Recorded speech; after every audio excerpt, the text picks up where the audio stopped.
కడప జిల్లా బద్వేల్ పట్టణంలో గృహ నిర్మాణాలు చేపడుతున్న ప్రజానీకానికి ఎన్ఓసీతో సంబంధం లేకుండా విద్యుత్ మీటర్లు ఇవ్వాలని సిపిఐ ఎంఎల్ లిబరేషన్ పార్టీ జిల్లా నాయకులు సంగటి చంద్రశేఖర్ డిమాండ్ చేశారు. పార్టీ కార్యాలయంలో నిర్వహించిన పార్టీ ముఖ్య కార్యకర్తల సమావేశంలో ఆయన పాల్గొన్నారు. ఈ సందర్భంగా సంగటి చంద్రశేఖర్ మాట్లాడుతూ బద్వేల్ పట్టణానికి బద్వేల్ నియోజకవర్గం చుట్టుపక్కల మండలాల నుండే కాకుండా పక్క జిల్లాల నుండి కూడా ఉపాధి కోసం వేలాది మంది వచ్చి పట్టణంలోనే స్థిర నివాసాలు ఏర్పరచుకుంటున్నారని, అలాగే పట్టణానికి అతి సమీపంలో సెంచరీ పరిశ్రమ రావడంతో స్థిరపడే వారి సంఖ్య ఎక్కువైందని, వేలాది రూపాయలు బాడుగలు చెల్లించలేక వారు తాము కష్టపడిన కొద్దిపాటి సొమ్ముతో స్థలాలు కొనుక్కొని గూడు నిర్మించుకుందాం అంటే ఆ నిర్మాణానికి అవసరమయ్యే నీటి వనరుల కోసం బోరు వేసుకుందామనుకొని విద్యుత్ మీటర్కు అప్లై చేస్తే అన్ని రకాల పత్రాలు ఉన్నప్పటికీ రెవెన్యూ వారి నుండి ఎన్ఓసీ తీసుకుని రమ్మని విద్యుత్ అధికారులు వెనక్కి పంపుతూ ఉండటంతో ఇదే అవకాశంగా భావించిన రెవెన్యూ అధికారులు ఎన్ఓసీ సర్టిఫికేట్ కోసం 20,000 నుండి 30,000 రూపాయలు డిమాండ్ చేస్తూ ఉండటంతో సామాన్య ప్రజానీకం విధిలేని పరిస్థితుల్లో గృహ నిర్మాణాలను ఆపివేసే దుస్థితి ఉందని వారు ఆవేదన వ్యక్తం చేశారు.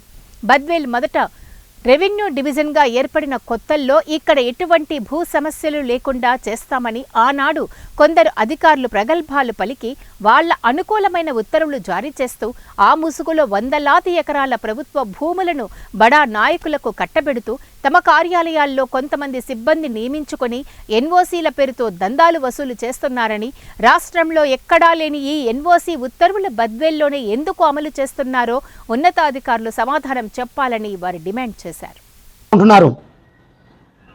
కొద్దిపాటి స్థలాలు కొనుక్కొని చిన్నపాటి రేకులింట్లో లేకపోతే పెద్ద పెద్ద ఇల్లు నిర్మించుకుంటే వాటికి కరెంటు మీటర్ కావాలంటే ఈరోజు ఎన్ఓసీ కావాలని చెప్పేసి అడుగుతాండ్రు. ఈరోజు ఎన్ఓసీ పేరుతో 25,000 నుండి 30,000 వరకు వసూలు చేస్తాండ్రు.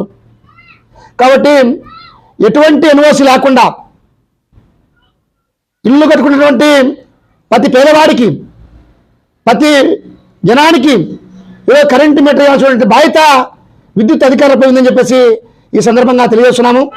తక్షణమే గతంలో పనిచేసిన ఆర్డీఓ ఆకుల వెంకటరమణ గారు బద్వేల్ని వచ్చినటువంటి కొత్తలో బద్వేల్ని అభివృద్ధి చేస్తాను, ఇక్కడ ఎటువంటి అవినీతి జరగకుండా చేస్తానని చెప్పేసి ఒక మాయమాటలు చెప్పి బద్వేల్ని మొత్తం అవినీతి కంపులకి దొబ్బినటువంటి చరిత్ర ఆకుల వెంకటరమణకు ఉంది.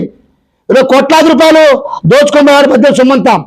ప్రభుత్వ భూములు బడాబడా నాయకులకు అందరికీ డబ్బున్న వారికి కట్టబెట్టలేకపోయారు.